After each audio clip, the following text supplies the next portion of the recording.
할렐루야.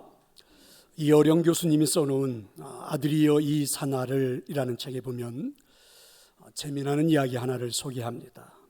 저도 한 번은 이야기했던 것 같은데요. 옛날 어느 시골에 수염을 길게 기르고 다니는 할아버지 한 분이 계셨다고 그러죠. 그런데 그 동네에 사는 꼬마는 할아버지를 볼 때마다 궁금한 점이 있었습니다. 그래서 어느 날 할아버지를 만나자 이 꼬마는 이렇게 물었습니다. 할아버지는 밤에 주무실 때에 그 수염을 이불 속에 넣고 주무세요? 아니면 밖에 내놓고 주무세요?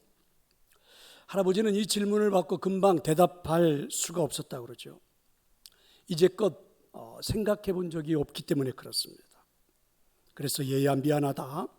나도 미처 생각을 못해서 그러는데 오늘 밤에 내가 한번 자보고 그리고 대답해 주마 하고 아이를 돌려보냈습니다. 드디어 이제 하루 일과가 마치고 저녁에 잠자리에 들게 되었습니다. 그런데 이 할아버지는 계속해서 잠을 잘 수가 없습니다. 이불 속에다가 수염을 넣고 자자니 너무너무 답답하고 내놓고 자자니 이상하고, 그래서 밤새도록 수염을 가지고 이불 속에 넣었다 뺐다 넣었다 밖에 놓았다 이러다가 밤을 지새웠다는 그런 이야기입니다. 30년 동안 달고 다닌 수염이지만 잠을 잘 때 그걸 이불 속에 넣고 잤는지 밖에 있었는지 미처 생각을 않고 있다가 그것을 의식하게 되자 그때부터 불편하더라는 것이죠. 여러분, 공감이 가는 이야기잖아요. 보편적으로 사람들은 생각하는 것을 그리 좋아하지 않습니다. 깊이 생각한다는 것이 때로는 좀 피곤하고 번거로운 일이라고 여기기 때문에 그렇죠. 사실은 생각 없이 사는 것이 편하기 때문이기도 할 겁니다. 그런데 여러분, 편하게 사는 것만이 좋은 것이다, 또 이렇게 말할 수는 없잖아요. 성도 여러분, 어쩌면 오늘 이 시간 이 자리에서 저는 여러분에게 좀 피곤하고 번거롭고 고민되겠지만 한번 질문을 던져보고 생각하게 하고 싶습니다. 한 주간 하나님이 기뻐하실 만한 일을 했다고 생각하는지, 오늘 이 자리에 예배하러 나온 여러분, 하나님, 나는 정말 하나님을 기쁘시게 했어요, 이렇게 말할 수 있는 것들이 오늘 이 시간 가지고 있어서 예배를 하고 있는 건지, 어쩌면 우리들도 미처 생각하지 못했던 점들일 수도 있겠죠. 여러분에게 권면합니다. 이제 일상에서 하나님이 기뻐하실 만한 일을 시작해 보시기를 축원합니다. 꼭 그렇게 했으면 좋겠습니다. 왜 그럴까요? 하나님이 기뻐하시는 일이기 때문에 그렇습니다. 오늘 10절은 이렇게 말씀합니다. 주를 기쁘시게 할 것이 무엇인가 한번 시험을 해보라. 유혹에 빠뜨리는 시험이 아니라 그러니까 실험을 해보라는 거겠죠. 여기서 시험이라는 말씀은 다른 성경을 번역해 놓은 곳에 보니까 이렇게 번역해 놓은 데도 있더라고요. 깊은 생각을 해보라, 그런 말씀입니다. 그러니까 무엇을 깊이 생각해 보라는 겁니까? 하나님이 기뻐하실 만한 일을 했는지, 또 이제부터 나는 하나님이 기뻐하실 만한 일이 어떤 일인지 한번 깊이 생각해 보라는 그런 말씀이죠. 오늘 저한테 이런 문자가 하나 날라왔습니다. 고객님이 소유하신 포인트가 소멸될 수 있습니다. 빨리 사용하세요. 여러분들 그런 문자 받아본 적이 있잖아요. 그래서 별거 아닌 줄 알고 생각을 했는데 열어보았더니 만약에 여러분 한 몇만 원 되는 돈이라면 어떻게 하시겠습니까? 막 부랴부랴 얼른 해결하려고 노력을 하겠지요. 만약에 하늘로부터 우리에게 오늘 이런 문자가 왔습니다. 성령님이 소멸될지도 모르니 빨리 찾으세요. 여러분 어떻게 반응하고 싶습니까? 그 문자를 받고 아니, 내 안에 성령님이 존재한다고? 깜짝 놀랄 만한 반응? 그런데 그것을 잃어버릴 수도 있다고?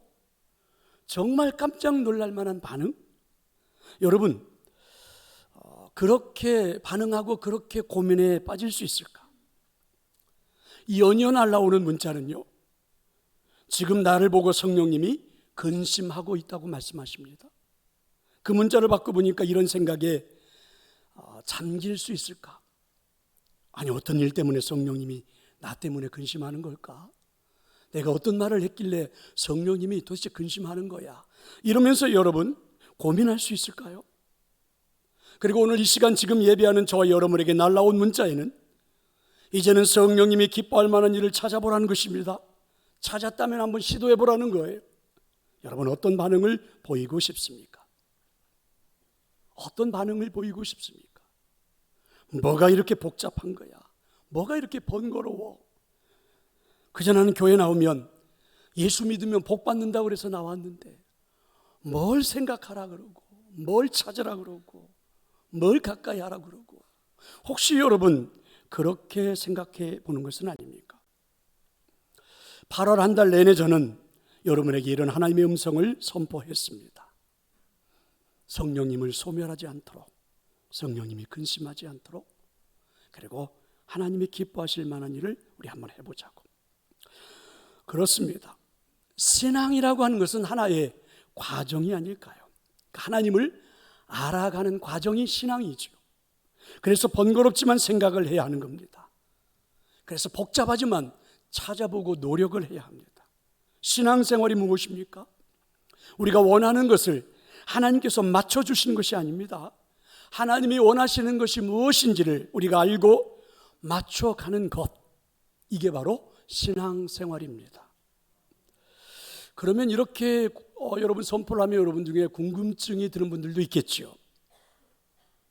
왜 우리가 성령님께 맞추어야 하나요?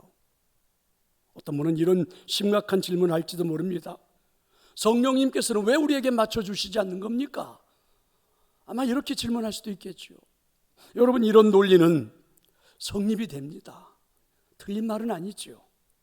그런데 이 자리에 계신 여러분들은, 저도 마찬가지입니다. 인생을 살다가 보니까, 험난한 세월을 살아서 여기까지 오고 보니까, 힘들었던 과정들을 다 지나고 여기 와서 보니까, 그동안의 인생을 살았던 경험을 해보니까 성령님 보고 나한테 맞추라고 하는 것보다는 내가 성령님께 맞추고 살아가는 것이 훨씬 유리하고 훨씬 행복하고, 벌써 잊어버리셨습니까? 훨씬 좋고, 그래 훨씬 유익하더라. 여러분, 우리가 다 경험한 거 아닙니까? 성령님께 맞추기 위해서 살았더니 그게 내 인생의 행복이었다. 그게 우리는 체험한 것입니다. 그러면 정말 그럴까? 성령님 보고 우리한테 맞추라고 하지 말고 우리가 성령님께 맞추겠습니다, 이렇게 생각하고 살아가는 것이 정말 좋은 것일까? 오늘 하나님이 주시는 말씀 속에서 한번 답을 찾아보셨으면 좋겠습니다. 자, 오늘 말씀을 가지고 이런 질문을 해보십시다. 왜 우리는 하나님을 기쁘시게 하려고 노력을 해야 하나요? 왜 우리는 하나님을 기쁘시게 하려고 노력을 해야 하나요? 굉장히 중요한 질문인데, 이 질문에 대해서 하나님은 뭐라고 대답을 해 주실까요? 하나님의 말씀입니다. 우리의 내일을 행복하게 인도하시기 때문입니다. 성령님이 행하시는 일만큼 여러분 내일을 명확하게 보여주는 일이 없죠. 성령님이 행하시는 일만큼 우리 인생의 미래를 명확하게 보여주는 일이 없습니다. 왜냐하면 성령님은 하나님 아버지의 뜻대로 일하시기 때문에 그렇습니다. 성령님께서 행하시는 일에 저와 여러분이 순종하기만 하면, 순종하기 시작할 때 사실은 우리들의 미래의 불안에서 벗어날 수 있음을 믿으시기를 축원합니다. 그러면 여기에서 우리가 반드시 필요한 건 이제 순종이죠. 그래서 순종이 우리들의 삶에서 작동하는 때가 언제일까? 이것도 한번 필요합니다. 사실은 우리가 올바른 길을 가고 있을 때가 아니라 내일처럼 우리 인생이 어떻게 될지 모르는 모호한 상황 속에 있을 때가 사실은 순종이 더 필요한 거죠. 우리는 반대로 생각하는 경향이 있죠. 내가 가고 있는 길이 분명하고 목적이 분명하고 가야 할 길이 보일 때, 그때 우리는 순종하겠다고 그러죠. 내가 이해가 될 때, 내가 확실할 수 있을 때 순종하겠다, 이렇게 생각하죠. 왜냐하면 내가 가는 길과 내가 생각하는 길이 하나님이 원하시는 길과 같다고 생각하기 때문이죠. 그런데 사실은 전혀 앞길을 모를 때, 예를 들면 내일을 모를 때, 전혀 예측이 불가능할 때 더 필요한 게 순종이지 않을까? 아예 모를 때 필요한 게 순종이지 않을까? 성도 여러분, 내일 나에게는 어떤 일이 일어날까요? 뭐하지요? 알 수 있을 것 같은데도 사실은 애매합니다. 잘 몰라요. 예측했던 대로 인생에 있었던 일들도 있었겠지만 그리 되지 않습니다. 내일 나에게는 어떤 일이 일어날까? 내가 오늘 지금 하나님을 섬기고 있습니다. 예배도 하고 있어요. 기도하고 있습니다. 이 사업을 시작할 때 하나님의 영광을 예상했다고 분명히 목적을 정하고 사업도 시작했어요. 그럼에도 불구하고 결과는 애매모호합니다. 잘 모르겠어요. 물론 여러분, 성공할 수도 있고 완전한 실패를 경험할 수도 있겠죠. 그럼에도 불구하고 내일은 내가 여전히 믿음의 사람이고 내가 여전히 예배하고 내가 여전히 이렇게 은혜로 살고 있지만 그래도 내일은 우리에게 애매모호합니다. 잘 몰라요. 이때 우리에게 필요한 것이 바로 순종이라는 것이죠. 순종하는 삶 속에서 나의 도움이 되시는 성령님은 계속해서 그렇게 하도록 우리를 돕고 계신다는 말이죠. 왜 그럴까요? 그게 바로 하나님이 기뻐하실 만한 일이기 때문에 그렇습니다. 예를 들면 우리가 여행하다가 길을 잃었다고 생각해 보시기 바랍니다. 그런데 내 자동차에는 지금 내비게이션이 있습니다. 그런데 여러분, 갑자기 목적지가 내 눈앞에 확 나타나기를 바라면서 아무것도 하지 않은 채 그냥 앉아있는 사람, 지금 내 차에 내비게이션이 있는데도 눈에 보이는 대로 아무 길이나 따라서 운행하고 가는 사람, 어떻게 될까요? 낭패를 보겠죠. 분명히 낭패를 볼 겁니다. 이때 필요한 것은요, 목적지를 향해 나를 잘 안내해 줄 수 있는, 여러분 내비게이션을 따라가면 되잖아요. 도움을 받으면 되잖아요. 내비의 안내를 따라가면 되는 겁니다.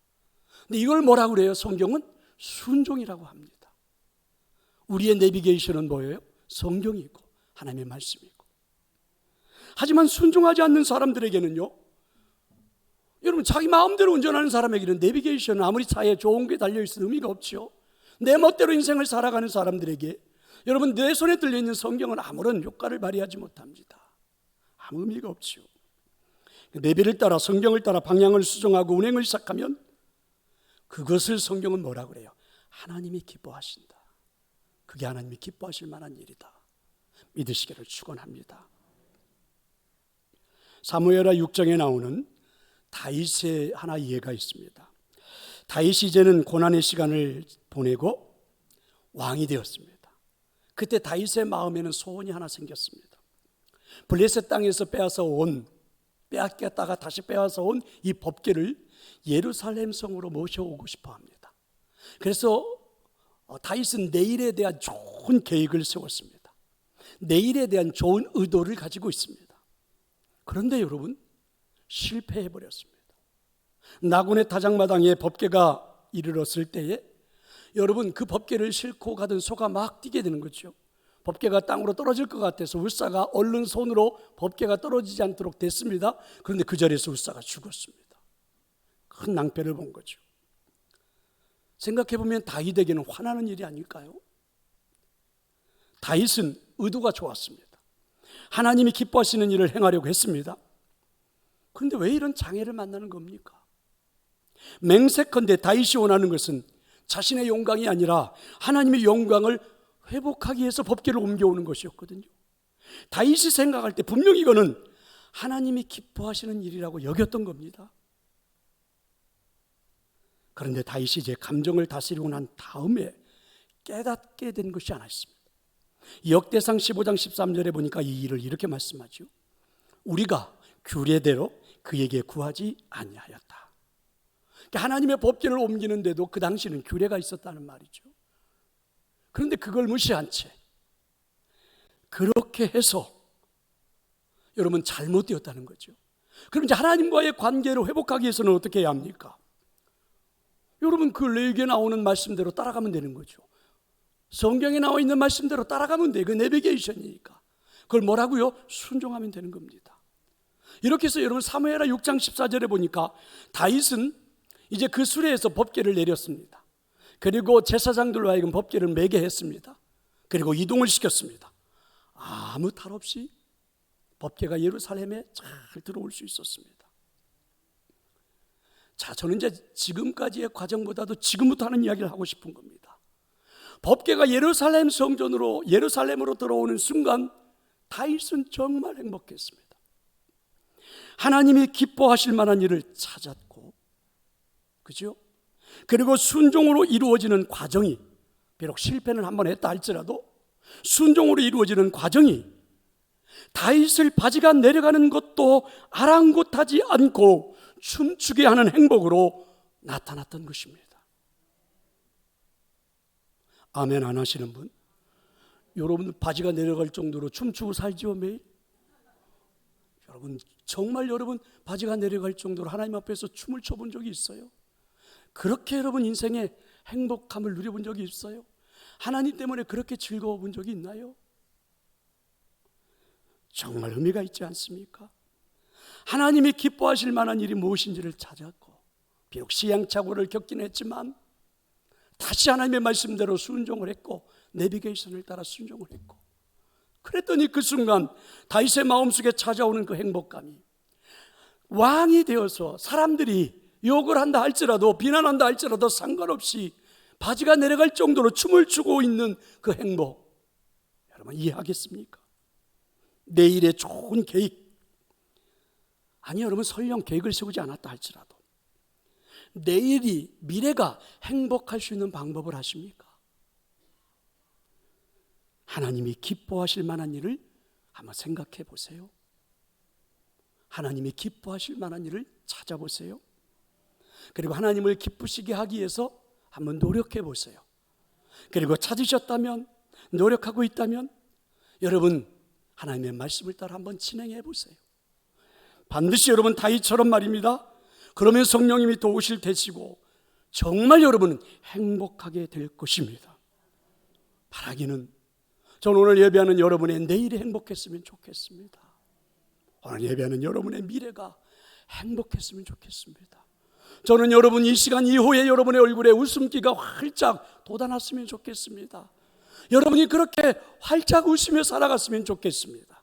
성도 여러분, 그렇다면 꼭 하나님을 기쁘시게 하는 일들을 한번 도전해 보십시오. 여러분의 내일은, 여러분의 미래는 반드시 행복하게 될 것입니다. 왜 우리는 하나님을 기쁘시게 하려고 노력을 해야 합니까? 죄에 대한 인식으로 평안을 찾을 수 있기 때문입니다. 흔히 우리 이런 말들 하죠. 죄가 더한 곳에 은혜가 많다. 그러니까 죄가 많이 있는 곳에 하나님 은혜가 더 크게 나타난다, 이런 말이에요. 앞뒤가 잘 안 맞는 말 같은데 실질적으로 삶에서는 그렇습니다. 문제는 우리가 생각하는 죄의 기준과 하나님이 생각하는 기준이 다르기 때문에 그렇습니다. 도덕적으로 철저하게 자기 기준을 세워놓고 아주 신실하게 착하게 살아가는 사람들은요, 이상하지요. 다는 아니지만 제가 보니까 이런 분들은 성령님과 친해지기가 힘들더라고요. 성령님과 그렇게 친하게 잘 지내지 않더라고요. 그런데 여러분 이상하지요. 신기하게도 순결하신 영으로 임하시는 성령님께서는 죄를 인식하고 있는 곳에, 죄인이라고 고백하고 있는 그곳에 더 강하게 역사하시더라고요. 예수님께서 처음으로 베드로를 만나 부르실 때에 베드로가 한 말이 무엇입니까? 주여, 나는 죄인이로소이다. 나를 떠나소서. 자, 여러분 죄에 대한 인식이 분명해서 베드로는 외쳤습니다. 그런데 여러분 주님이 베드로를 떠나지 않았고 오히려 주님은 베드로와 동행하는 인생을 사셨습니다. 여러분 이사야서 6장에 보십시오. 선지자 이사야가 하나님을 본 순간 처음으로 내뱉은 말이 무엇입니까? 화로다. 화로다, 나는 망하게 되었도다. 죄에 대한 인식입니다. 하나님 앞에 서 있는 자신의 모습을 보는 순간 이제는 죽었다고 외치기 시작한 겁니다. 그런데 이상하지 않습니까? 그 순간에 성령님은 이사야를 떠난 게 아닙니다. 오히려 그의 자백을 들으시고 숯불로 그의 잘못을 다 정죄해 주신 다음에 어떻게 해요? 그를 사용하셨습니다. 믿으시기를 축원합니다. 성도 여러분, 하나님의 임재를 체험하고 싶을 때 우리가 지켜야 하는, 우리가 반드시 거쳐야 하는 과정이 있습니다. 그게 무엇입니까? 분명한 죄에 대한 인식입니다. 죄에 대한 인식은 성령님과의 교제하는 데 있어서 장애물이 아니라 통로가 되는 줄로 믿습니다. 우리 흔히 크리스찬들이 생각하는 경건의 기준이 있죠. 의로움의 표준이 있습니다.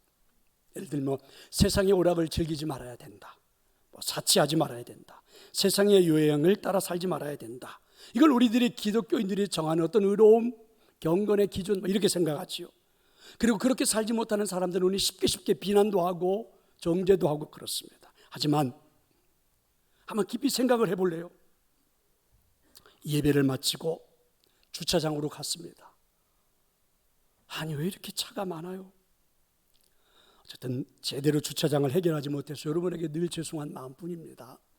가봤더니 그래요.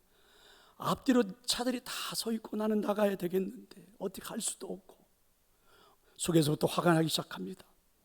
그래서 이제는 막 울그락불그락 지금 어디냐면 바로 지금 여기서 예배를 하고 불과 얼마 떨어지지 않은 밑에 갔는데, 여러분 그렇게 내 안에서 화가 치밀어 오르는 건 이건 상관이 없는 겁니까? 여러분 예배 시간에 자신의 경건함을 유지하기 위해서 옆에 있는 누군가에게 불쾌감을 주는 건 상관없는 겁니까? 자신의 편리함을 위해서 누군가에게 고통을 주는 것은 괜찮는 것입니까? 자신의 의로움을 사람들한테 보여주기 위해서 누군가의 잘못을 지적하고 정죄하는 것은 괜찮은 것입니까? 여러분 이런 것들은 죄는 아닌가요? 잘못은 아닙니까? 그런데 이상하지 않습니까? 예배를 마치고 주차장에 가서 얼굴을 붉히고 난 다음에 차를 몰고 집을 가는 동안 내내 찜찜하지 않나요? 내내 찜찜합니다. 그때 혹시 여러분 내 안에서 성령님이 지금 불편해하고 계시는구나, 이런 생각을 해보지는 않으셨나요? 성령님이 내 안에서 불편해하시면 여러분 우리에게 나타나는 반응이 있습니다. 내 속에서는 평안이 사라져버리죠. 여러분 이런 사실들은 여러분이 정확하게 다 감지할 수 있습니다. 아멘들을 안 하시지만 분명히 여러분 다 알고 있어요. 내가 조금 더 구체적인 예를 들어볼까요? 여러분 어린 시절 주일학교를 다니던 저도 알았거든요. 주일날인데 제가 우리 동네 아이들하고 꼭 옆에 동네 아이들하고 그 주일날이면 공차기를 하잖아요. 그때는 노는 게 그거밖에 없었으니까. 근데 제가 여러분 꽤나 공을 잘 차가지고 우리 동네의 스트라이커입니다. 시골 동네 말이에요. 그럼 우리 동네 아이들은 제가 있어야 꼭 이긴단 말입니다. 저는 주일날이면 교회를 가야 되고, 근데 어떤 순간인가는 정말 중요한 게임이 있을 때는요, 저도 주일날 교회를 가지 않고 한번 공을 차러 가보지요. 근데 여러분 제가 다 감지합니다. 공도 잘 안 맞고 계속 찜찜하고, 이때쯤 됐으면 골이 들어가야 되는데 안 들어가고, 여러분 이걸 제가 다 감지해요. 여러분 감지하지 않습니까? 주의를 어기고 여러분 산으로 들러 갔는데 여러분 평안하던가요? 왜 대답을 안 하십니까? 여러분 주일날 오시지 않고 어디가 다른 가에 가서 놀고 있을 때 여러분 마음이 굉장히 행복하던가요? 여러분 찜찜하잖아요. 왠지 모르게 뭔가 하여튼 불편하지요. 자, 이런 것들입니다. 이런 걸 우리는 영적인 사람들이라고 말하죠. 또 여러분 반대로도 한번 생각해 볼래요? 내게 어떤 무서운 실수, 징계 이런 것들로 인해서 우리에게 이제 고통이 찾아오려고 하는 순간이 있죠. 그때 우리는 먼저 느끼는 게 있습니다. 내 마음이 막 불편해지기 시작해요. 마음이 굉장히 아픕니다. 그래서 내 마음을 불편하게 했던 것들이 무엇인지 찾아보니까 내 신앙생활의 나태함이에요. 제대로 기도도 한번 해보지 못하고 막 이런 나태함이 찾아와요. 그 원인이 무엇인지를 알게 되었어요. 자, 이런 것들을 우리는 점검이라고 그러죠. 점검. 이렇게 점검의 과정을 통해서 우리는 마음의 평안을 찾아가는 거죠. 근데 이때 이 평안이란 성령님께서 내 안에 계시다는 증거가 될 것입니다. 왜냐하면 그리스도 안에서의 평안함은 절대로 죄와는 양립할 수가 없어요. 죄가 있는 한 절대로 우리는 평안할 수가 없어요. 그렇습니다. 성도 여러분, 이런 인식들이 그러면 어떻게 나타나는 것입니까? 내 안에 평안함이 사라진 것을 어떻게 하는 것입니까? 내가 이런 나약한 상태에 있는 것을 어떻게 할 수 있습니까? 바로 하나님이 기뻐하실 만한 일을 생각할 때 나타나는 것입니다. 아멘. 베드로는 어떻게 행동을 했을까요? 예수님이 기뻐하신다면 제가 그물을 던지겠습니다. 비록 내가 예수님보다 경험도 많고 고기를 잡는 지식도 많고 많이 잡아보았지만 주님이 기뻐하시는 일이라면 제가 던지고 순종하겠습니다. 그물을 던졌지요. 뜻밖의 고기를 많이 잡는 상황이 베드로에게 펼쳐진 겁니다. 그런데 이상하지 않습니까? 예수님의 도움으로 베드로가 고기를 많이 잡아 부자가 되었다, 이러고 성경의 이야기가 끝나지가 않아요. 그 다음에 성경의 이야기가 펼쳐집니다.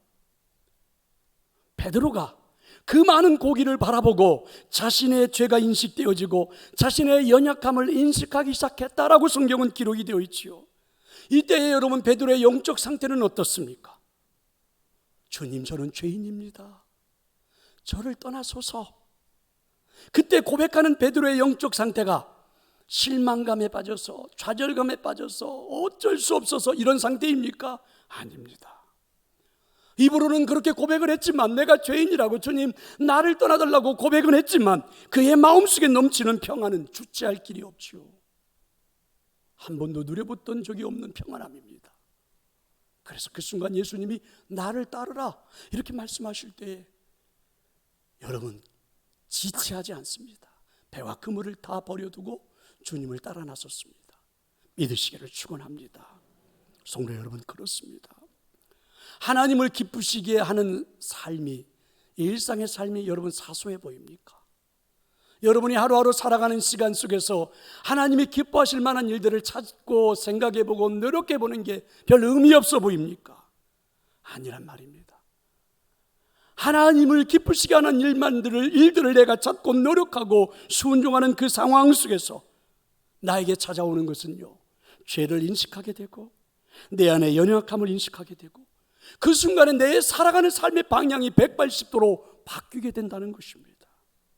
만약에 여러분이 하나님을 기쁘시게 할 만한 노력을 하고 있지 않았다면 여러분의 영적인 상태도 전혀 느끼지 못했겠지요. 그러면서 그냥 죽은 듯이 인생을 살았겠지요. 성도 여러분, 하나님이 기뻐하실 만한 일을 다시 시작해 봅시다. 하나님이 기뻐하실 만한 일을 여러분의 삶에서, 주변에서 생각해 보십시다. 그리고 찾아보십시다. 그리고 도전해 보십시다. 역사가 있기를 축원합니다. 왜 우리도 하나님을 기쁘시게 하려고 노력을 해야 합니까? 우리의 마음속에 더 큰 기름 부음에 대한 갈망이 있다는 것을 깨닫기 때문입니다. 더 큰 기름 부음, 다른 어떤 단어가 잘 생각이 나지 않아서 저는 이렇게 이 단어를 썼는데요. 그래서 더 큰 기름 부음에 대한 정의를 내리고 말씀을 들어볼까요? 더 큰 기름 부음이라는 건 이런 겁니다. 내가 예수님을 구주로 영접했고 믿음으로 사는데, 글쎄 예수님을 모르는 사람들을 보면 구원시켜주고 싶은, 구원받게 하고 싶은 뜨거운 열망이 내 안에 있어요. 남편, 아내, 자식들, 형제들, 부모. 그래서 여러분, 정말 그들에게 애원하다시피, 매달리다시피 해서 그들을 구원받게 하죠. 친구를 봐도, 직장의 동료를 봐도, 아니 낯선 사람이에요. 모르는 사람을 봐도 정말 그가 구원받았으면 좋겠다, 이렇게 마음속에 막 들어오는 그런 생각들, 그런 마음들을 더 큰 기름 부음이라는 단어로 쓴 겁니다. 내가 지금 사업을 하면서 나누고 베풀고 멋진 일들을 하고 있는데도 계속해서 내 마음에는요, 이 사업체를 통하여 더 큰 역사를 하나님 앞에 보여주고 싶은 내 마음에 막 뭔가 끓어오르는 것들, 헌신하고 싶은 마음들, 자, 이런 것들을 여러분 더 큰 기름 부음이라고 말하는 거죠. 여러분, 사랑하는 사람이 생기면 끊임없이 주고 싶습니다. 끊임없이 해주고 싶습니다. 마찬가지죠. 그게 우리 마음속에, 여러분 이런 것들을 이기심을 넘어선 성령님의 역사가 분명하다고 고백할 수 있지 않겠습니까? 여러분 이런 찬양하지요. 나 주님의 기쁨 되기 원하네. 여러분, 나 주님의 기쁨 되기 원하네. 내가 주님의 기쁨 되는 인생을 살고 싶다. 여러분, 이 찬양이 정말 귀한 찬양, 감동의 찬양으로 여러분에게 불려지십니까? 이렇게 놓고 보니까 여러분, 더 큰 기름 부음이라는 것은, 그것을 내가 소망하고 거기에 대한 갈망을 하고 살아가는 것은 결론은 이런 거였네요. 내 삶의 패턴을 바꾸는 것이었습니다. 그분을 우리들의 삶에서 환영한다는 의미이고, 그분을 모시고 살아가는 삶에서 절대로 내가 다시는 떠나지 않겠다는 나의 의지적인 결단이기도 하지요. 성령님 환영합니다, 이런 고백이기도 합니다. 우리가 누군가의 집을 방문했을 때 그 집의 주인이 나를 시큰둥하게 이렇게 맞이해 준다든지, 아니면 정말 환영해요 라면서 뜨겁게 맞이해 준다든지, 여러분, 둘 중에 어느 것이 좋던가요? 여러분, 우리의 갈망은 그렇게 성령님을 진심으로 환영한다는 표현으로 살아가는 게 맞습니다. 하나님을 기쁘시게 할 만한 일들이 뭘까 하고 찾고 노력하는 건 바로 그런 것들입니다. 믿으시기를 축원합니다. 성도 여러분, 하나님이 기뻐하실 만한 일을 찾고 시도해보는 노력은 마치 우리가 무슨 갚아야 할 부채가 있어서 의무적으로 하는 것이 아닙니다. 우리가 받은 은혜의 기쁨을 누리는 삶의 방식입니다. 저는 성도들을 봅니다. 그렇게 열심히 사업해서 그 중에 얻는 입금들 중에 그렇게 많은 사람들에게 교회에 도움이 되겠노라고 뜨거운 열정을 가지고 헌신하는 분들 볼 때마다 감동입니다. 그 바쁜 일상을 살아가면서도 구원을 위하여 열심히 노력하고 있는 그러한 집사님들을 볼 때마다, 바쁜 일상의 삶에서 여러분 그렇게 한 주간의 일을 하고서도 교회를 위하여, 주변의 교회들을 향하여 시간 내 헌신하고 봉사하며 살아가는 분들, 여러분 이분들의 삶을 뭐라고 설명할 수 있습니까? 누구에게나 돈은 소중하지요. 누구에게나 시간도 소중하고, 누구에게나 여러분 가정도, 다 모든 것들도 소중한데도 그렇게 여러분 큰 기름 부음에 대한 감격으로 인생을 살아가고 있는 분들, 그게 그분들의 삶의 방식일 때 놀랍지 않습니까? 이렇게 살아가는 나를 바라보는 내가, 내 자신을 바라보고 있는 내가 얼마나 행복할까? 저는 여러분에게 한번 시도해 볼 수 있기를 축원합니다. 8월 한 달 성령님의 말씀을 나누고 체험하고 기도하면서 여기까지 왔습니다. 이제는 결론을 내리려고 합니다. 우리가 8월 한 달 말씀을 나누면서 생각해 보았던 성령님은 결국 인격적인 분임을 알았습니다. 무슨 말씀입니까? 우리가 그분의 존재를 인정하고 그분과 친해지고 싶어하면 얼마든지 친해질 수 있다는 이야기죠. 아니, 그분과 친하게 지내고 싶다고 마음을 품기만 해도 그분은 우리와 똑같은 인격의 존재이시기에 흐뭇해 하신다는 것입니다. 성도 여러분, 성령님과 친해지려면 그저 그분을 따라가고 싶어하는 마음이면 충분합니다. 지금은 여러분이 그 성령님의 마음을 잘 모를 수 있어도 괜찮습니다. 여러분이 동행을 시작하면 알게 될 겁니다. 그 마음이 분명하다면 성령님은 우리를 기다려 주실 겁니다. 가르쳐 주실 것입니다. 내가 성령님이라고 우리를 만나 주실 것입니다. 우리가 이해하지 못하는 가운데서도 성령을 따르는 순종이 방법되어 나타날 때 우리는 인생이 행복하다라고 고백할 것입니다. 내 인생에 웃을 수 있는 일들로 나타나게 될 것입니다. 어쩌면 더 큰 능력도 소유하게 될 것입니다. 내공이 쌓이게 될 것입니다. 믿으시기를 축원합니다. 결론입니다. 성도 여러분, 성령님과 친하게 지내십시오. 그것 가지고는 안 됩니다. 그렇게 약하게 아멘해서는 안 돼요. 성령님과 친하게 지내십시오. 그 정도도 안 됩니다. 성령님과 친하게 지내십시오. 그랬으면 좋겠습니다. 그랬으면 좋겠습니다. 꼭 그렇게 살아가는 여러분들이 되시기를 축원합니다.